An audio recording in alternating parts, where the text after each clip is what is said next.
The morning sun cast long shadows across the cobblestone plaza as thousands of people gathered outside the palace gates. It was the annual celebration day, when the royal family would appear on the balcony to greet their subjects. The crowd buzzed with excitement. Children sat on their parents' shoulders, and vendors sold colorful flags and treats along the edges of the square. Among the sea of faces stood a young girl named Emma. She was only 12 years old, with curly brown hair tied back in a simple ponytail, and wearing a faded blue dress that had seen better days. Her shoes were worn at the toes, and her hands clutched a small envelope so tightly that her knuckles had turned white. She had traveled from a small village 3 hours away, taking 2 buses and walking the final mile to reach this place. Emma's eyes weren't fixed on the palace balcony like everyone else. Instead, she was focused on the royal guards who stood in their pristine uniforms along the barricades. Their red jackets were perfectly pressed, their tall black hats stood rigid, and their faces remained expressionless as they maintained their posts. These were the elite guards, specially trained to protect the royal family and maintain order during public events. The girl had been standing there for nearly 2 hours, watching and waiting. She studied each guard carefully, trying to determine which one might listen to her. Most people knew that royal guards were trained to remain completely still and silent while on duty. They were like statues, unmoved by attempts to make them laugh, flinch, or even blink. Tourists often tried to get reactions from them, but the guards never broke their discipline. Emma understood this, but she also knew she had no other choice. The envelope in her hands contained something important, something that could change everything for her family. She had written a letter, a desperate plea that she needed to deliver to someone who could help. Her village had no direct connection to anyone in power, and all the usual channels had failed. This was her last hope. As the ceremony time approached, Emma noticed one guard who stood slightly apart from the others. He was tall and broad-shouldered, with a neatly trimmed mustache visible beneath his hat. His name tag read Captain Morrison. Unlike some of the younger guards who occasionally shifted their weight or blinked rapidly, this captain stood perfectly still, his gaze fixed straight ahead. The girl took a deep breath and began to move through the crowd. People were packed tightly together, all pushing forward to get a better view of the balcony. Emma was small enough to slip between adults, murmuring quiet apologies as she worked her way closer to the barricades. A woman in a large hat accidentally stepped on her foot, and a man with a camera bumped into her shoulder, but she kept moving forward with determination in her eyes. When she finally reached the metal barricade, she was only a few feet away from Captain Morrison. The guard stood like a bronze monument, his white-gloved hands resting formally at his sides, his medals gleaming in the morning light. Emma's heart pounded in her chest. She knew that approaching a royal guard while on duty was against protocol. Security officers nearby watched the crowd carefully for any signs of trouble. Emma raised her hand slightly, the envelope visible in her grip. Her voice was quiet at first, barely audible over the noise of the crowd. She called out to the captain, but he didn't respond. His eyes remained fixed on some distant point, his face showing no acknowledgement of her presence. She tried again, a little louder this time, but still nothing. Around her, other people started to notice. A few tourists chuckled, assuming this was another attempt to break a guard's concentration. An older gentleman shook his head and muttered something about respecting the guards. But Emma wasn't trying to amuse herself or test the guards' discipline. She genuinely needed help, and tears began to well up in her eyes. She spoke again, and this time her voice cracked with emotion. She told the captain that she had traveled very far, that her family was in trouble, and that she needed someone to read her letter.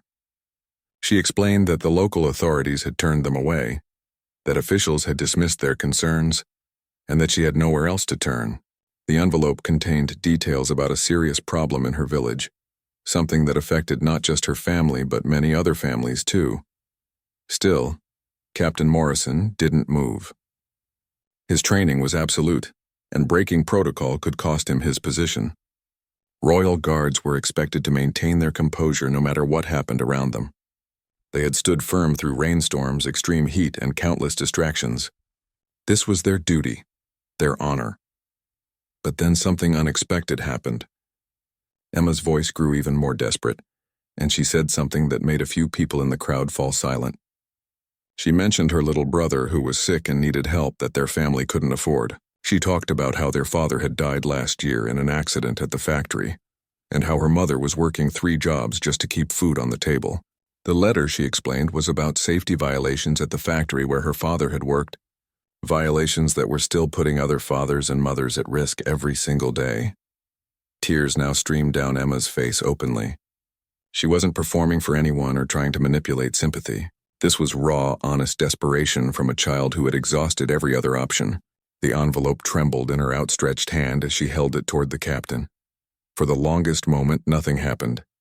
The captain remained frozen in place. The crowd continued to buzz and shift around them. Music began playing from the palace speakers, signaling that the royal appearance was about to begin. Security officers started moving through the crowd, preparing to clear anyone who might cause disruption. Then, in a movement so slight that many people missed it entirely, Captain Morrison's eyes shifted downward. Just for a fraction of a second, he looked at Emma. He looked at her tear-stained face, at her worn clothes, at the desperate hope in her eyes, and at the envelope she held. His jaw tightened almost imperceptibly, and something in his expression changed. What happened next would surprise everyone present, and would be talked about for weeks to come throughout the city. Captain Morrison did something that shocked everyone who witnessed it. In one smooth, deliberate motion, he broke his stance. His hand, which had been rigid at his side, reached forward and gently took the envelope from Emma's trembling fingers. The crowd around them gasped. Several people pulled out their phones to record what was happening. Even the other royal guards turned their heads slightly, confused by their captain's unprecedented action. For royal guards, breaking protocol was almost unheard of. These men and women trained for years to maintain absolute discipline. They were chosen not just for their physical abilities but for their mental strength and unwavering commitment to duty. Captain Morrison had served for 15 years without a single breach of conduct. His record was flawless, his reputation impeccable. Yet here he was, accepting a letter from a crying child in the middle of an official ceremony. The security officers immediately began moving toward them. Their job was to prevent any interference with the guards or any potential security threats. A tall officer with a stern face approached quickly, speaking into his radio. Emma's eyes widened with fear. She worried that she had gotten the captain in trouble, that she had made everything worse instead of better. But Captain Morrison raised his free hand in a calm gesture toward the security officers, signaling them to wait. His authority as captain carried weight, and the officers paused, uncertain of how to proceed. The captain's face remained mostly expressionless, but there was something different in his eyes now. Something that hadn't been there moments before. It was recognition, perhaps even understanding. He looked down at Emma and gave the smallest nod, so brief that anyone not watching closely would have missed it. Then he did something even more remarkable. He spoke to her. His voice was deep and steady, trained to command but now softened with an unexpected gentleness. He told her that he had received her letter, that he would make sure it reached the right people and that she should go home and wait. Emma could hardly believe what was happening. She nodded quickly, wiping tears from her cheeks with the back of her hand. She wanted to thank him, to explain everything, but her voice caught in her throat. The captain must have understood because he gave her another slight nod before turning to face forward again, resuming his formal stance as if nothing had happened. The security officers exchanged confused glances, but decided not to intervene further. The captain was a respected figure, decorated for his service and known for his sound judgment. If he had chosen to accept the letter, there must have been a good reason. They made a note to file a report later, but allowed the situation to settle. As the royal family appeared on the balcony and the crowd erupted in cheers and applause, Emma slowly backed away from the barricade.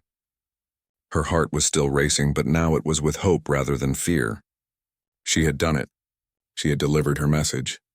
Whether it would make a difference remained to be seen, but at least someone had listened. Someone had cared enough to break the rules for her.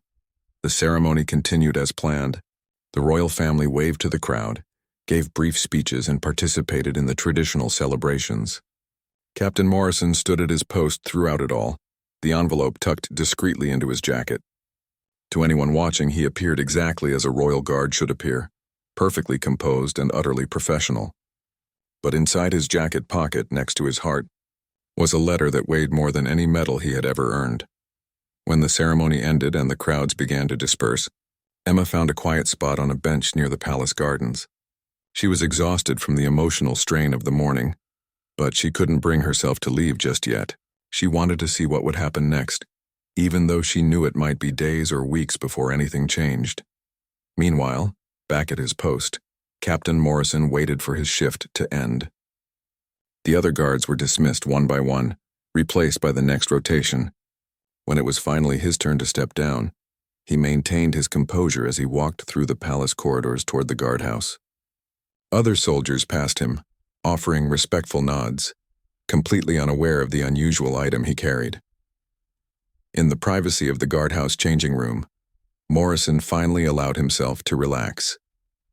He removed his ceremonial jacket and carefully took out the envelope. It was slightly crumpled from being held so tightly by young hands, and there were small water stains where Emma's tears had fallen on it. The captain sat down on a wooden bench and opened the envelope with care. Inside was a letter written in careful, childish handwriting. Some words were misspelled and the grammar wasn't perfect, but the message was crystal clear. Emma had written about her father, Thomas Bennett, who had died 9 months ago in an industrial accident at Morrison Steel Factory. She described how a heavy machine had malfunctioned, how safety guards that should have been in place were missing, and how the company had paid her mother a small sum to stay quiet about the conditions. But it wasn't just about her father. Emma's letter detailed continuing problems at the factory. She had heard her mother talking with other workers' wives about ongoing safety violations. Equipment was old and poorly maintained. Workers were forced to skip safety procedures to meet production quotas. The company owners were wealthy and well-connected, making complaints to local authorities go nowhere. 3 other workers had been seriously injured in the months since her father's death. Emma's letter also mentioned her younger brother, Daniel, who was only 6 years old. The stress of their father's death and their financial struggles had affected him deeply. He had developed anxiety and health problems that required treatment they couldn't afford. Her mother was working herself to exhaustion, but it was never enough. Emma felt helpless watching her family suffer while knowing that the factory continued to endanger more lives. At the end of the letter, Emma had written something that struck Captain Morrison deeply. She said that she didn't know if anyone in power would care about ordinary people like her family, but she had to try. She had to believe that somewhere in the world, someone would think that workers' lives mattered, that children deserved to grow up with their fathers, and that companies shouldn't be allowed to profit while putting people in danger. Captain Morrison read the letter twice, then carefully folded it and placed it back in the envelope. His own father had been a factory worker before an accident had left him disabled when Morrison was young. The captain knew exactly what families like Emma's went through.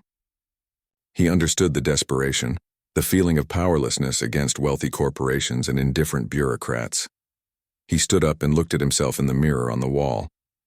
His uniform represented order, duty, and service to the crown. But what did service truly mean if it didn't extend to protecting the vulnerable? What was the point of all his training and authority if he couldn't help a child in need? Captain Morrison made a decision in that moment. This letter wouldn't end up in some bureaucratic filing cabinet, forgotten and ignored. He would personally ensure that it reached someone who could take action. He knew people in positions of influence, individuals who still believed in justice and accountability. It would require calling in favors and taking personal risks, but he didn't care about that anymore. As he changed into his regular clothes and prepared to leave the guardhouse, Morrison thought about the young girl who had stood in the crowd with such determination. Emma had shown more courage than many soldiers he had served with. She had traveled alone to the capital city, faced the intimidating presence of royal guards and security, and refused to give up even when ignored. If a 12-year-old girl could be that brave, the least he could do was match her courage with action of his own. The next morning, Captain Morrison arrived at the palace 2 hours before his scheduled shift. He had barely slept, spending most of the night thinking about Emma's letter and formulating a plan. The palace was quiet at this early hour, with only essential staff moving through the corridors. Morrison made his way to the administrative wing, a section of the building he rarely visited. He was looking for someone specific, Lord Harrison Blackwood, the chief royal advisor for civil affairs. Blackwood was known as one of the few officials in the palace who genuinely cared about the welfare of common citizens. He had started his career as a social worker in the poorest districts of the city, before slowly rising through government ranks. Unlike many nobles who inherited their positions, Blackwood had earned his through dedication and competence. Morrison found Blackwood's office on the 3rd floor. The door was already open, and through it he could see the advisor sitting at his desk reviewing documents by the light of a desk lamp. Blackwood was in his late 50s with gray hair and kind eyes that crinkled at the corners. He looked up when Morrison knocked gently on the doorframe. The advisor seemed surprised to see a Royal Guard captain in his office at such an early hour. He invited Morrison inside and offered him tea, which the captain politely accepted.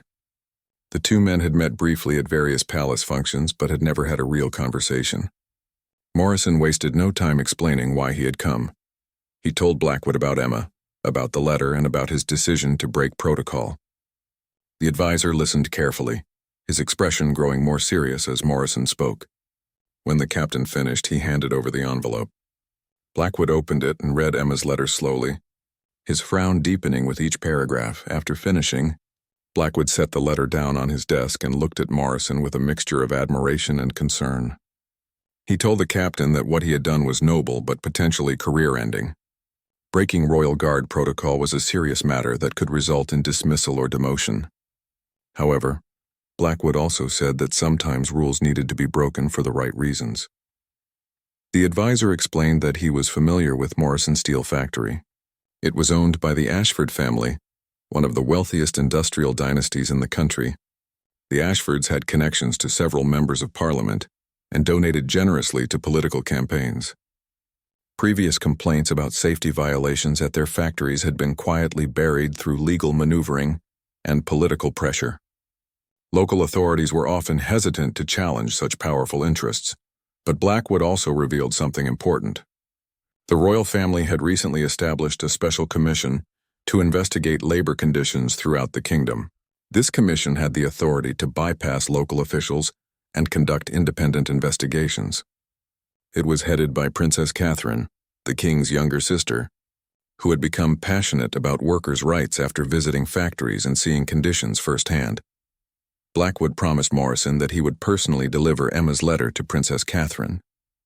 He believed the princess would take this matter seriously, especially given the detailed information Emma had provided. The advisor also assured Morrison that he would protect him from any disciplinary action related to breaking protocol.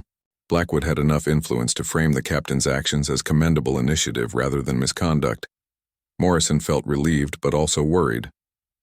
He asked Blackwood how long an investigation might take and whether anything would actually change. The advisor was honest with him. He explained that investigations of powerful companies could take months, and even when wrongdoing was proven, wealthy defendants often avoided serious consequences through legal delays and settlements. However, he also said that public pressure could make a difference, especially if the royal family took a public stance on the issue. Before Morrison left, Blackwood asked him about the young girl. Where had she come from? How had she known to bring her letter to the palace? Morrison shared what little he knew from the letter. Blackwood made notes and said he would try to locate Emma and her family to gather more information and possibly provide assistance. While the investigation proceeded, Captain Morrison returned to his duties that day feeling cautiously hopeful. He had done everything he could. Now it was up to others to take the next steps. Throughout his shift, he found himself scanning the crowds, half hoping to see Emma's face again so he could tell her that her letter was in good hands. But she wasn't there. She had probably returned to her village, back to her struggling family and uncertain future. Meanwhile, Lord Blackwood moved quickly. That same afternoon, he requested an urgent meeting with Princess Catherine. The princess was initially puzzled by the request but agreed to see him. When they met in her private office, Blackwood presented Emma's letter and explained the entire situation. Princess Catherine read the letter with growing emotion. She was only 32 years old, younger than most members of the royal council, but she had proven herself to be both intelligent and compassionate. Her interest in labor reform wasn't just political posturing. She genuinely believed that a kingdom's strength came from the well-being of all its people, not just the wealthy elite. After reading the letter, The princess asked Blackwood many questions. How reliable was this information? Could the claims be verified? What were the chances of a successful investigation? Blackwood answered each question carefully, emphasizing that while they couldn't verify everything immediately, the specific details in Emma's letter suggested genuine knowledge rather than rumors or exaggeration. Princess Catherine made a decision that surprised even Blackwood. She wanted to meet Emma personally. She wanted to hear the story directly from the girl who had been brave enough to approach a royal guard with her plea. The princess believed that putting a human face on these issues was important, and Emma's courage deserved recognition. Blackwood felt torn about this idea. On one hand, royal attention could give Emma's cause tremendous visibility. On the other hand, it could also paint a target on the girl and her family. The Ashford family wouldn't be pleased about a royal investigation, and they had been known to retaliate against accusers in subtle but harmful ways. Jobs could be lost, debts could be called in, and pressure could be applied through various channels. The princess understood these concerns but remained firm in her decision.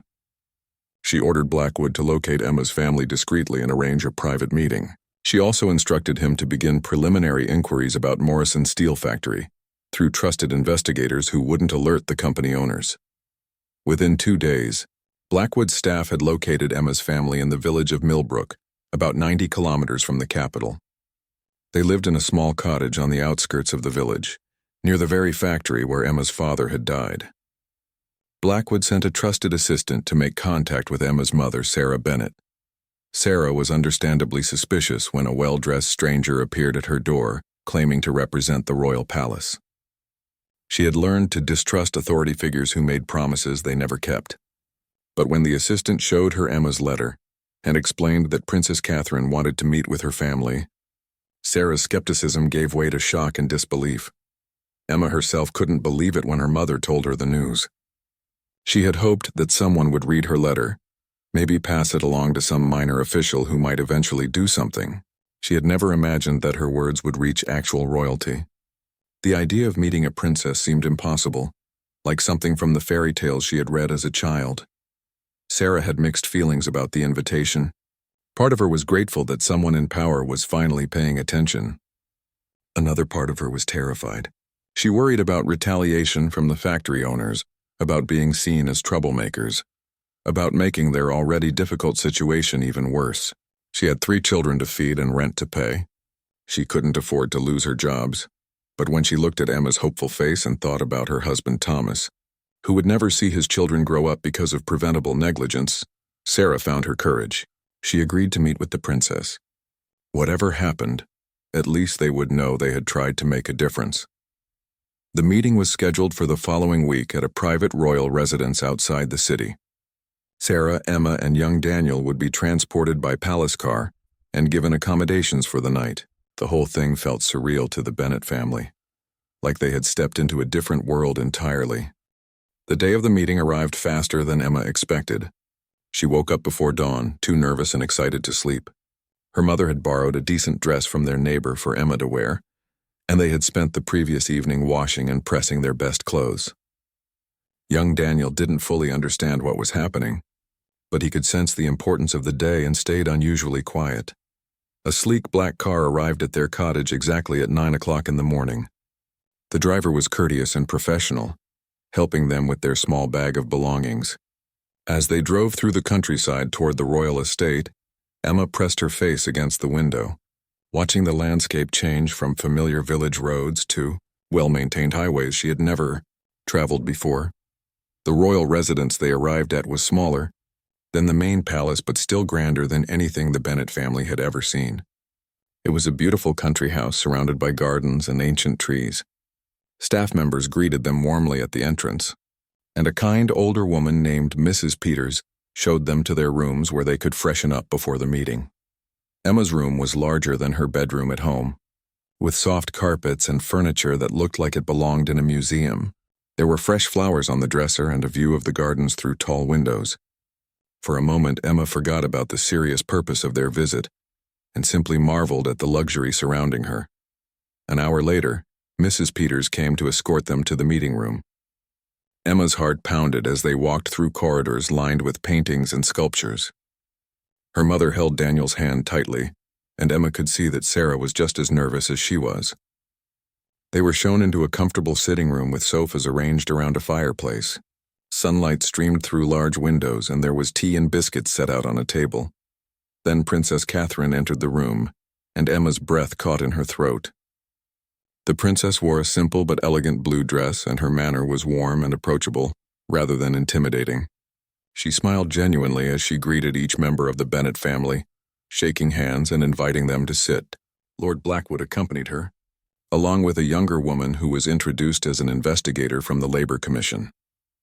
Princess Catherine began by thanking Emma for her courage in writing the letter and approaching Captain Morrison.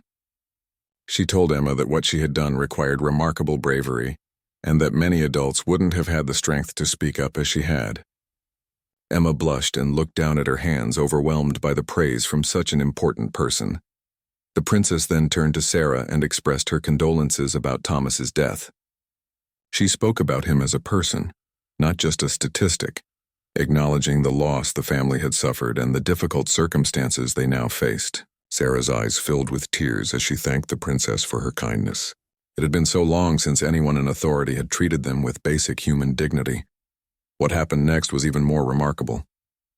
Princess Catherine didn't just ask a few polite questions and send them on their way. She spent nearly 3 hours talking with the family, asking detailed questions about Thomas's work at the factory, the accident that killed him, and the conditions that still existed there. The investigator took careful notes, occasionally asking for clarification or specific details. Emma found herself describing things she had overheard from her mother's conversations with other workers' families. She talked about machinery that broke down frequently, safety equipment that was supposed to be provided but wasn't, and pressure from supervisors to work faster, even when it meant cutting corners. She mentioned names of other workers who had been injured and families who had suffered losses similar to theirs. Sarah provided even more detailed information. She described the day Thomas died, how the factory had tried to blame him for the accident, and how they had offered her a settlement that required her to sign papers, promising never to speak publicly about what happened. She had been so desperate for money to feed her children that she had signed, but the guilt had haunted her ever since. She felt like she had betrayed Thomas's memory by staying silent. Princess Catherine listened to everything with complete attention. She didn't interrupt or dismiss anything they said. She asked thoughtful questions that showed she understood the complexity of their situation. She also made it clear that any legal agreement Sarah had signed under duress wouldn't prevent the Royal Commission from investigating. The family wouldn't be held accountable for speaking the truth. Young Daniel, who had been quietly playing with a toy car on the sofa, suddenly spoke up. In his small voice, he said he missed his daddy and asked if the princess could bring him back. The room fell silent. Sarah quickly tried to hush him, apologizing for the childish question, but Princess Catherine held up her hand. She knelt down so she was at Daniel's eye level and gently told him that she couldn't bring his daddy back, and she was very sorry about that. But she promised that she would work hard to make sure other children didn't lose their daddies the same way. She said that his father had been a good man who deserved to be remembered, and that by speaking up, his family was honoring his memory and helping others. Daniel seemed satisfied with this answer. He gave the princess a small smile and went back to playing with his toy. But everyone else in the room was deeply moved by the exchange. Even Lord Blackwood, who had seen many difficult situations in his career, had to clear his throat and look away for a moment. After the emotional conversation, Princess Catherine explained what would happen next. The Labor Commission would launch a formal investigation into Morrison's steel factory. They would inspect the facility, interview workers, review safety records, and examine the circumstances of Thomas's death and other accidents. This process would take several weeks, possibly months. The princess was honest about the challenges they would face. The Ashford family who owned the factory was powerful and would hire expensive lawyers to fight any accusations. They would likely try to intimidate witnesses and discredit the investigation. The process would be difficult and there were no guarantees about the outcome. However, the princess also made several promises. First, she would personally oversee the investigation to ensure it was thorough and fair. Second, the Royal Commission would provide protection for workers who came forward with information. preventing retaliation from the company. Third, regardless of the investigation's outcome, the royal family would establish a fund to help families like the Bennets who had lost loved ones in industrial accidents. Princess Catherine also did something unexpected. She offered Sarah a job working for the Labor Commission as a consultant. Sarah's first-hand experience as a factory worker and knowledge of the conditions would be invaluable in helping the commission understand what workers faced daily. The position came with a steady salary, better than what Sarah was making at her 3 current jobs combined, and would allow her to work regular hours while still being home for her children. Sarah was overwhelmed. She had expected sympathy, perhaps some token assistance, but not a real solution to her family's financial crisis. She asked if this was truly real, if the offer would really stand, or if it was just charity that would be withdrawn later. Princess Catherine assured her that it was a genuine employment offer. Sarah's experience and perspective were exactly what the commission needed. Emma couldn't believe what was happening. Her desperate letter, delivered to a royal guard who could have simply ignored her, had led to this moment. Her family was being heard, taken seriously, and actually helped. She felt tears of relief and gratitude streaming down her face.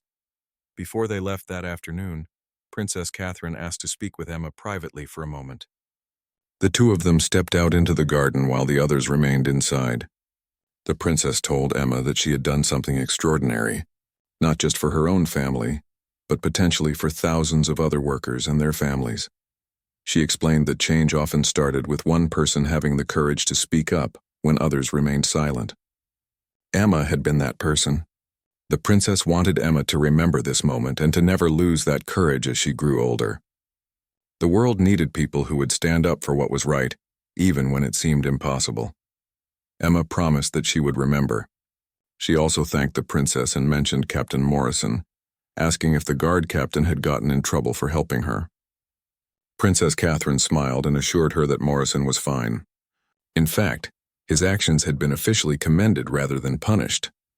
Sometimes, the princess said, the most noble thing a person could do was break a small rule to uphold a greater principle.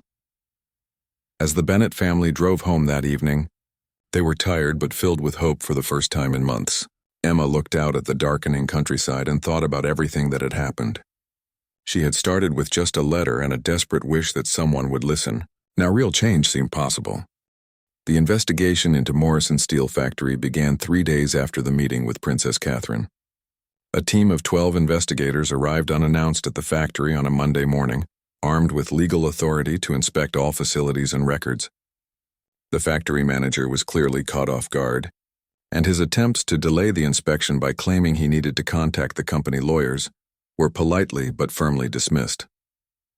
The investigation team spent an entire week at the factory. They examined machinery, reviewed maintenance records, interviewed workers, and documented safety violations. What they found was even worse than Emma's letter had suggested. Critical safety equipment was outdated or missing entirely. Maintenance logs had been falsified to hide problems. Workers reported being pressured to disable safety mechanisms to increase production speed. Several machines that should have been replaced years ago were still in use, held together with temporary repairs. The team also discovered that Thomas Bennett's accident had not been an isolated incident. In the past 5 years, there had been 17 serious injuries at the factory, 3 of which had resulted in permanent disability. Only 6 of these incidents had been officially reported to authorities. The others had been quietly settled with cash payments and confidentiality agreements, just like Thomas's case. Workers were initially hesitant to speak with investigators, fearing they would lose their jobs. But when they learned that Princess Catherine herself was overseeing the investigation, and that retaliation protections were in place, more people began to come forward. They shared stories of dangerous conditions, ignored complaints, and a management culture that valued profit over human life. One worker, an older man named Robert Chen, provided particularly damaging testimony. He had worked at the factory for 23 years and had detailed knowledge of how the company operated. He explained that the Ashford family had gradually reduced safety spending over the years to increase profit margins. When safety inspectors were scheduled to visit, the company would quickly make temporary improvements, then remove them after the inspection passed. Robert also testified about the day Thomas Bennet died. He had been working nearby and witnessed the accident. The machine that killed Thomas had been malfunctioning for weeks. Workers had reported the problem multiple times, but management kept delaying repairs because shutting down the machine would reduce production. On the day of the accident, the safety guard that should have prevented Thomas from being caught in the machinery had been removed because it was slowing down operations. As the investigation progressed, news of what was happening began to spread beyond the factory walls. Local newspapers picked up the story. A young girl appealing to a royal guard and reaching a princess made for compelling news. Emma's courage and the royal family's response captured public attention. Soon, regional and then national media outlets were covering the story.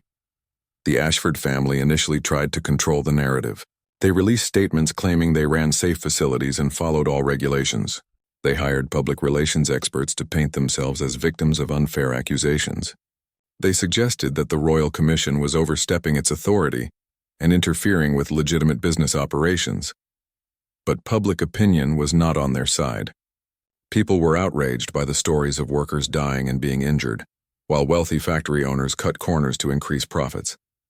The detail that Emma had been a 12-year-old girl who had to beg a royal guard for help because local authorities ignored her. Family's concerns made the story even more powerful. Other workers from other Ashford-owned factories began coming forward with their own stories. It became clear that safety problems weren't limited to Morrison Steel Factory. The company had a pattern of prioritizing profit over worker welfare across its entire operation. Each new revelation increased pressure on the Ashford family and on government officials who had previously protected them. Sarah Bennett started her new job with the Labor Commission.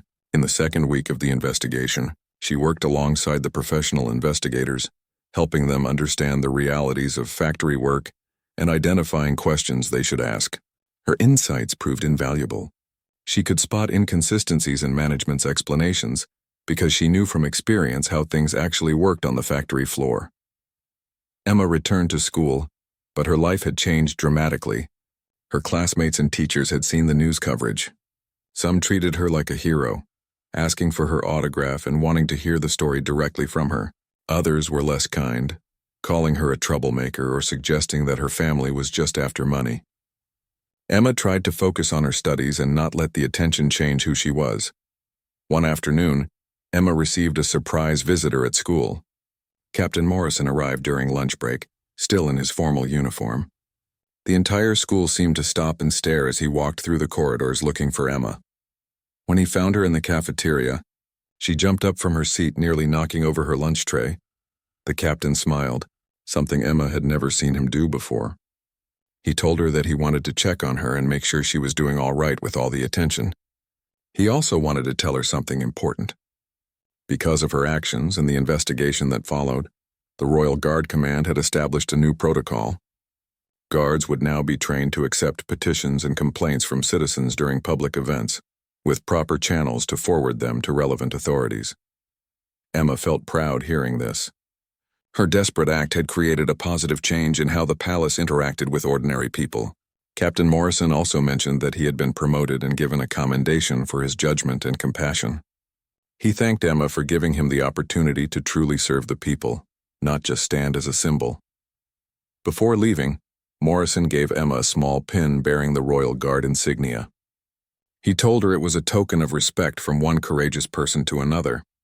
Emma treasured that pin more than anything else she owned. Meanwhile, the investigation was reaching its conclusion.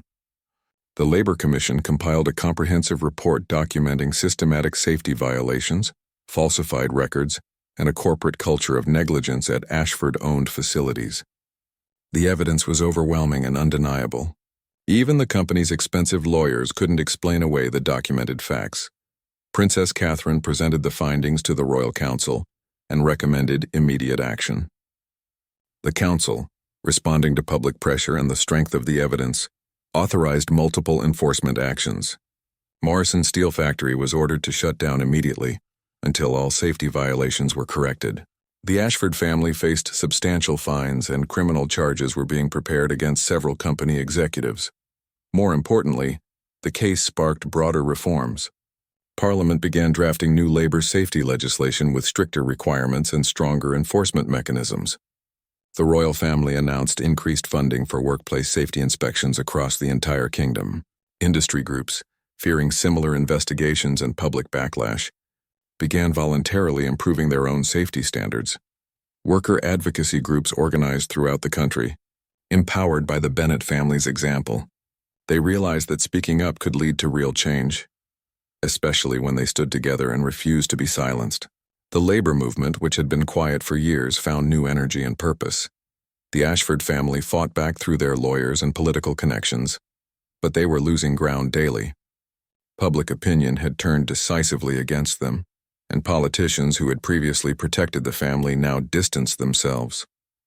Some Ashford executives were arrested, and the family's business empire began to crumble as investors withdrew support and customers took their business elsewhere. Thomas Bennett's death was officially ruled as corporate negligence rather than worker error. Sarah received a formal apology from the government for the initial mishandling of the case. More importantly, a compensation fund was established for all families affected by industrial accidents at Ashford facilities. The amounts were substantial, reflecting the true cost of lives lost and families destroyed. Emma watched all of this unfold with mixed emotions.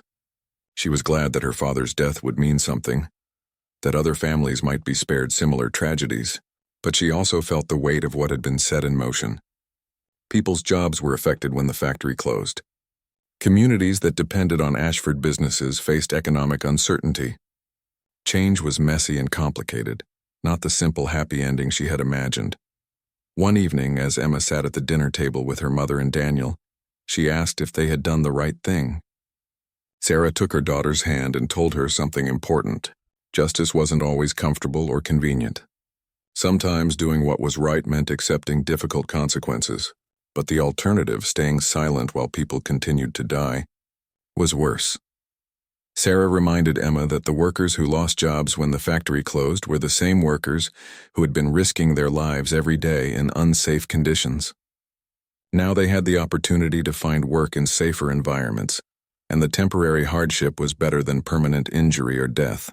The community might struggle in the short term, but it would be healthier in term with industries that valued human life.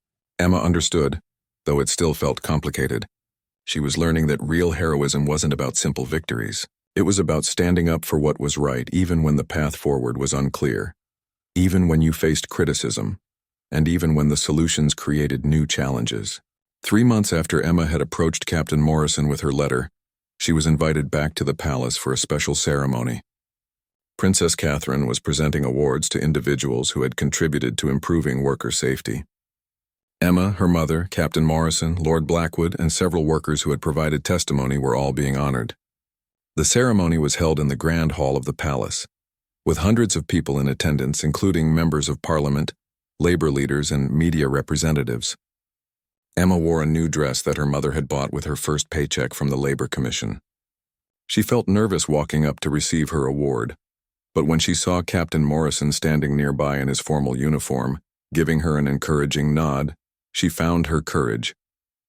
Princess Catherine presented Emma with a medal for civic courage and spoke about how one person's determination to seek justice had sparked nationwide reforms that would save countless lives in the years to come. The audience gave Emma a standing ovation that lasted several minutes. She stood on the stage, overwhelmed, thinking about her father and wishing he could see this moment.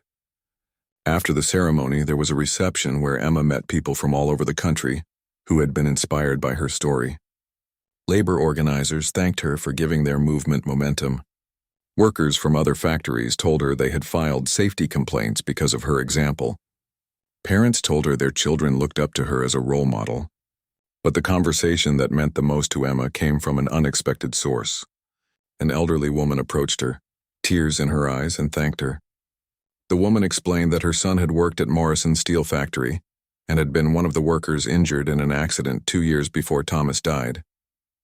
He had survived but lost the use of his arm. The family had been paid to stay quiet, just like the Bennetts. The woman said that she had lived with guilt ever since, feeling like they had betrayed other workers by accepting the settlement and staying silent. But now, because of Emma's courage, the truth had come out. Her son's injury was being acknowledged and he was receiving proper compensation. More importantly, she no longer had to carry the burden of silence. Emma hugged the woman, both of them crying, understanding the pain of watching someone you love suffer because of someone else's greed and negligence. 6 months after Emma's letter had reached Princess Catherine, the changes continued to ripple through society. The new labor safety legislation had passed Parliament with overwhelming support.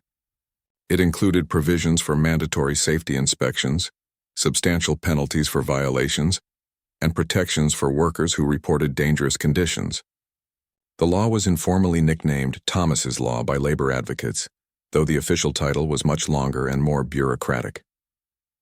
Morrison Steel Factory had undergone a complete transformation. After months of renovations and safety upgrades, it reopened under new management. The Ashford family had been forced to sell the facility to avoid bankruptcy from fines and legal costs. The new owners made worker safety their top priority, installing modern equipment and establishing a safety committee that included worker representatives. They even erected a memorial plaque near the entrance honoring Thomas Bennett and others who had lost their lives in industrial accidents. Sarah continued to work for the Labor Commission, and her role had expanded. She traveled to factories throughout the region, conducting inspections and speaking with workers about their rights. She had become something of a spokesperson for workplace safety, sharing her family's story at conferences and public events. Her work gave her a sense of purpose that helped ease the pain of losing Thomas. She felt like she was continuing his fight, standing up for workers who needed someone to advocate for them. Young Daniel was thriving in ways that seemed impossible just months earlier. With their improved financial situation, Sarah could afford therapy to help him process the trauma of losing his father. He was doing better in school, making friends, and slowly regaining the cheerful personality he had before Thomas's death. He still missed his father terribly, and there were difficult days, but he was no longer the anxious, withdrawn child he had been. Emma herself was struggling with unexpected challenges. The attention and praise had been overwhelming at first, but now she was dealing with the complicated reality of being a public figure. She received letters every week from people asking for her help with their own problems. Workers facing unsafe conditions, families dealing with corporate injustice, people who felt powerless against the system. They all wrote to Emma, hoping she could work the same magic for them that she had worked for her own family. Each letter broke Emma's heart a little bit. She wanted to help everyone, but she was just a 13-year-old girl who had gotten lucky. She didn't have the power to solve all these problems, and the weight of other people's expectations was becoming difficult to bear. She shared these feelings with her mother one evening, tears streaming down her face as she held a stack of unopened letters. Sarah understood. She sat with Emma and explained that what her daughter had done was remarkable, but it didn't make Emma responsible for fixing everything wrong in the world. One person couldn't solve all problems, no matter how brave or determined they were. The important thing was that Emma had shown people that change was possible, that ordinary citizens could make their voices heard. What others did with that inspiration was up to them. This conversation helped Emma find perspective.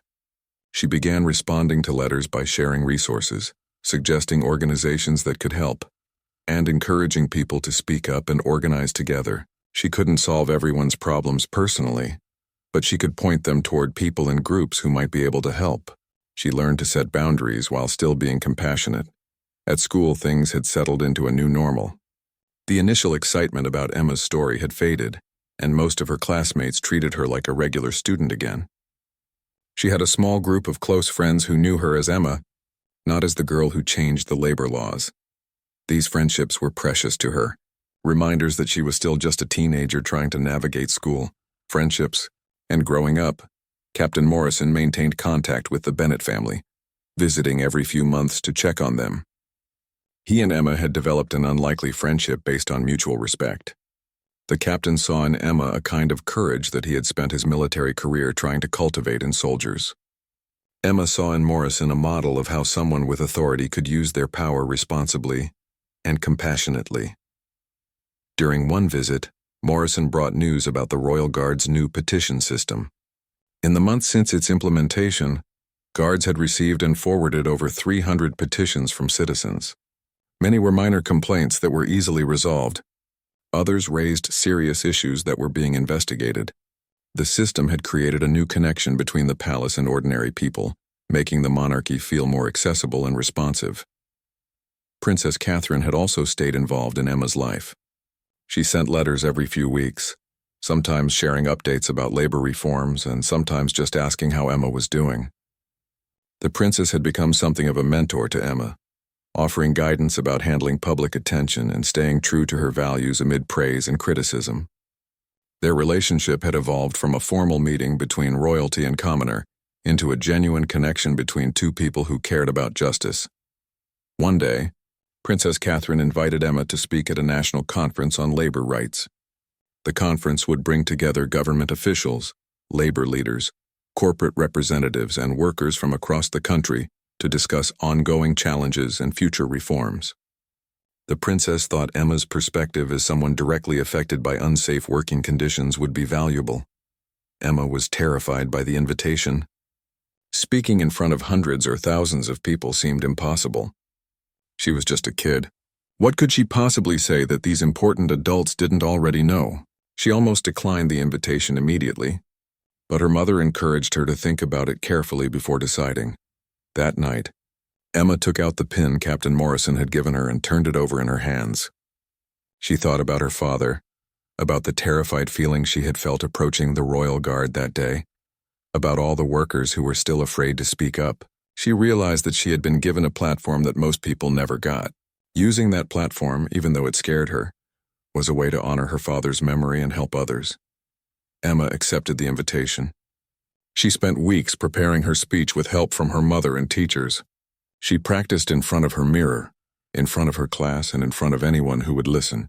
She wrote and rewrote her words, trying to find the right balance between sharing her personal story and addressing larger issues. The day of the conference arrived. Emma stood backstage in a large convention center, listening to the crowd gathering in the auditorium. Her heart pounded so hard she thought people around her could hear it. Her hands were shaking and her mouth felt dry. She almost ran away several times, but each time Captain Morrison, who had come to support her, gently encouraged her to stay. When Princess Catherine introduced her, Emma walked onto the stage on trembling legs. The spotlight was blinding and she could barely see the audience beyond the first few rows. She approached the microphone, took a deep breath, and began to speak. Her voice was quiet at first, but it grew stronger as she continued. She talked about her father, not as a statistic or a case study, but as a person. She described his laugh, his love for his children, the way he always came home tired but still found energy to play with them.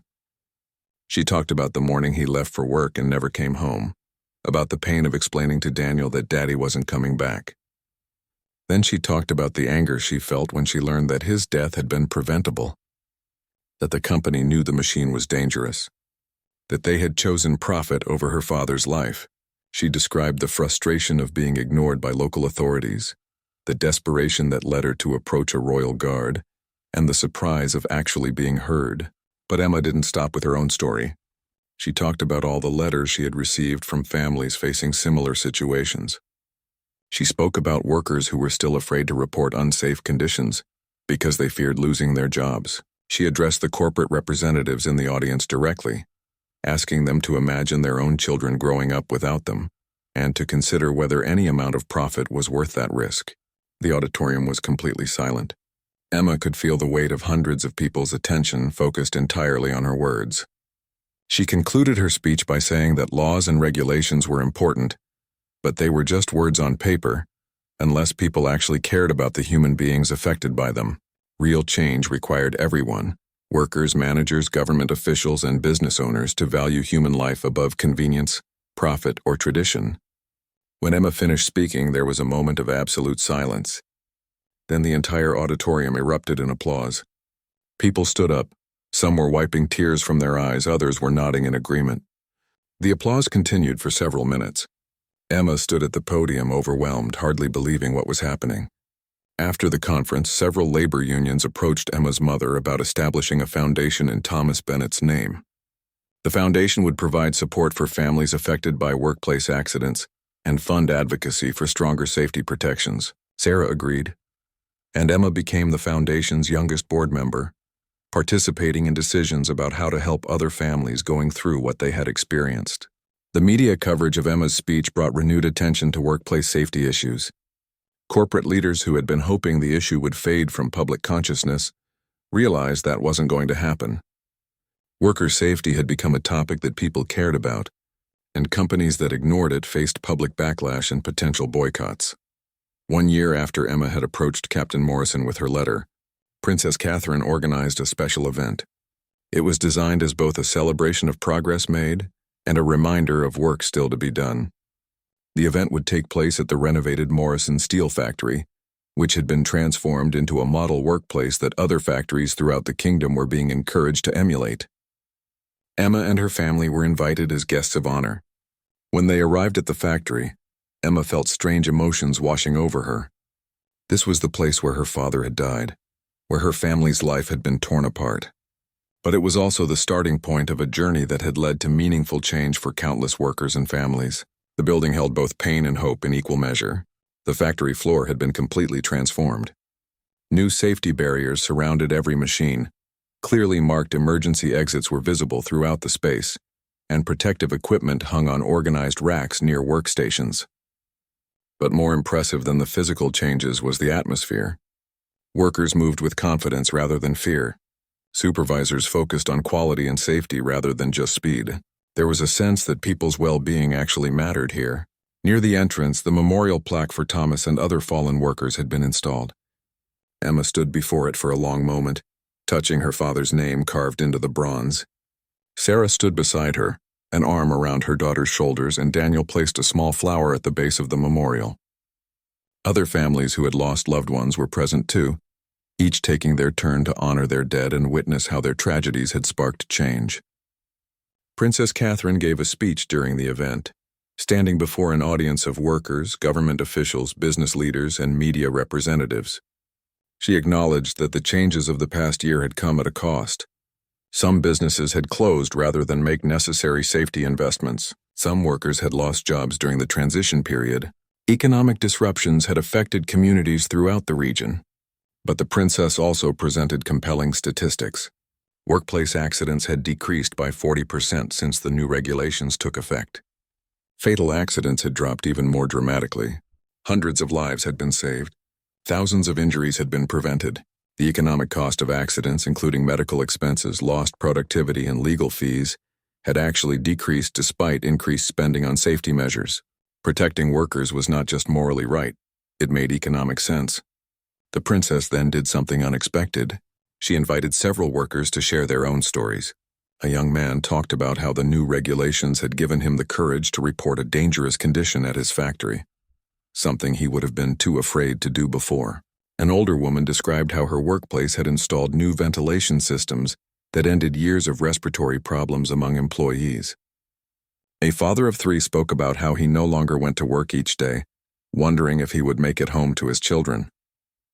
These testimonies reinforced what Emma had learned over the past year. Change didn't happen because of one person or one dramatic moment. It happened because many people in small and large ways decided to stand up for what was right. Her letter to the Royal Guard had been a spark, but the fire that followed had been built by thousands of workers who found their voices, officials who chose integrity over convenience, and business leaders who recognized that treating workers well was good for everyone. After the formal program ended, Emma was approached by a teenage boy around her age. He introduced himself as Marcus, the son of Robert Chen, the worker who had provided crucial testimony during the investigation. Marcus told Emma that his father's decision to speak up had been inspired by her courage. Seeing a 12-year-old girl willing to confront powerful institutions had shamed Robert into finding his own bravery after years of silent compliance. Marcus and Emma talked for a long time about what it was like growing up with parents who fought for workers' rights. Marcus shared that his father had faced threats and harassment after testifying, but had no regrets. The family had experienced some difficult months, but they had also found a community of people who supported them and believed in the same things they did. Marcus said he wanted to become a labor lawyer when he grew up, to continue the fight legally and professionally. Emma found herself thinking about her own future. She was only 13, still in school with years ahead of her before making career decisions. But this past year had shown her that she cared deeply about justice and about helping people who couldn't help themselves. Maybe she would become a lawyer like Marcus wanted to. Or maybe she would work in government or advocacy or education. She didn't know exactly what path she would take, but she knew it would involve standing up for people who needed someone on their side. As the event concluded, Captain Morrison found Emma in the crowd. He had been assigned to security for the event and had watched everything from the edges of the gathering. He told Emma that he wanted to show her something and led her outside to where the royal guards were stationed around the factory perimeter. Morrison gathered his team of guards together and introduced Emma to each of them. He explained that Emma's courage had changed not just labor laws, but also how the royal guard viewed their role in society. They were no longer just ceremonial figures or security personnel. They were also bridges between the palace and the people, channels through which ordinary citizens could make their voices heard. Each guard thanked Emma personally for helping them see their duty in a new light. One young guard, fresh out of training, told Emma that her story was now part of the standard curriculum at the Royal Guard Academy. New recruits learned about the importance of judgment, compassion, and being willing to break minor rules to uphold greater principles. Emma Bennett and Captain Morrison had become teaching examples of how to serve with both discipline and humanity. Emma felt humbled by this. She had never set out to change institutions or become a symbol of anything. She had just been a desperate girl trying to help her family. The fact that her actions had resonated so broadly still amazed her. She thanked the guards and told them that they had actually saved her, not the other way around. If Captain Morrison had ignored her, that day none of this would have happened. Morrison smiled and shook his head. He said that Emma would have found another way. People with her kind of determination always did. The guard had simply recognized something special and made the wise choice to pay attention. As evening approached and the event wound down, Emma found herself standing alone for a moment looking out over the factory grounds. The sun was setting, casting golden light across the renovated facility. Workers were leaving their shifts, chatting with colleagues, heading home to their families. They would wake up the next morning and come back to a workplace that valued their safety and dignity. Sarah joined Emma, and they stood together in comfortable silence. Finally, Sarah spoke. She told Emma that she was proud of her, not just for what she had accomplished, but for who she was becoming. Emma was growing into a young woman with strength, compassion, and integrity. Thomas would have been so proud of the daughter he had raised, even if he hadn't lived to see how remarkable she would become. Emma leaned against her mother, feeling the weight of the past year and the mixture of sadness and hope that had become her constant companion. She missed her father every single day. That would never change. But she had learned that grief and purpose could coexist, that honoring someone's memory meant working to ensure others didn't suffer the same loss. A few weeks later, Emma received a special letter from Princess Catherine. The princess wrote that the royal family wanted to establish an annual award in Emma's name. The Emma Bennett Courage Award would be given each year to a young person who demonstrated exceptional bravery in speaking up for justice or helping others in need. The princess hoped that Emma would participate in selecting recipients and presenting the award. Emma accepted, though she insisted that her father's name should also be included. The award was renamed the Thomas and Emma Bennett Award for Civic Courage, honoring both the man whose death had sparked change and the daughter who had refused to let that death be meaningless. The first recipient of the award, announced 6 months later, was a 15-year-old girl from a coastal village who had organized her community to protest illegal dumping of industrial waste in their water supply. Like Emma, she had faced dismissal from local authorities and had been forced to take her case directly to higher officials. Her persistence had resulted in cleanup efforts and criminal charges against the responsible company. When Emma met this girl at the award ceremony, she saw herself from 2 years earlier, scared but determined, young but fierce, ordinary but capable of extraordinary things. Emma embraced her and whispered that she was not alone, that there were many people who would support her, and that speaking up had been the right thing to do no matter what happened next. Looking back on everything that had happened since that day at the Palace Plaza, Emma understood something important. Her story was not about a magical rescue or a simple happy ending. It was about how small acts of courage could ripple outward in unexpected ways, how ordinary people could create extraordinary change when they refused to accept injustice, and how tragedy could be transformed into purpose if you were willing to do the difficult work of standing up and speaking out. She was no longer the frightened 12-year-old girl clutching a letter and hoping someone would listen. She had become someone who listened to others, who used her voice to amplify voices that were being ignored. and who understood that making the world better was not a single dramatic act, but an ongoing commitment requiring patience, persistence, and courage. Emma still carried Captain Morrison's pin with her everywhere she went. It reminded her that sometimes the most important thing any of us can do is simply pay attention to someone asking for help, even when it would be easier to look away. And it reminded her that she had within herself the same courage the Royal Guard had shown, the courage to break small rules to honor greater truths, to risk personal consequences for the sake of others, and to believe that one person really could make a difference. As Emma grew older, she would face new challenges and discover new causes to fight for. But she would always remember the lesson of that day at the palace, that speaking up matters, that persistence pays off, and that even when the world seems too big and broken to fix, somewhere there is someone willing to listen if you are brave enough to ask for help. Her father's death would always be a wound in her heart, but it was no longer a wound that only brought pain. It had become a source of strength, a reminder of why her work mattered, and a connection to all the other families who had lost someone to preventable tragedy. Thomas Bennett's life had been cut short, but his legacy was growing every day through the changes his daughter had helped create. And that, Emma thought, was the best way she knew to honor someone she loved, to make sure their story meant something, to fight for a world where others wouldn't suffer as they had suffered, and to transform grief into action that made life better for people she would never meet, but whose struggles she understood deeply. The journey that had begun with a desperate letter to a royal guard continued, not as one girl's story anymore, but as a movement involving thousands of people working toward the same goal.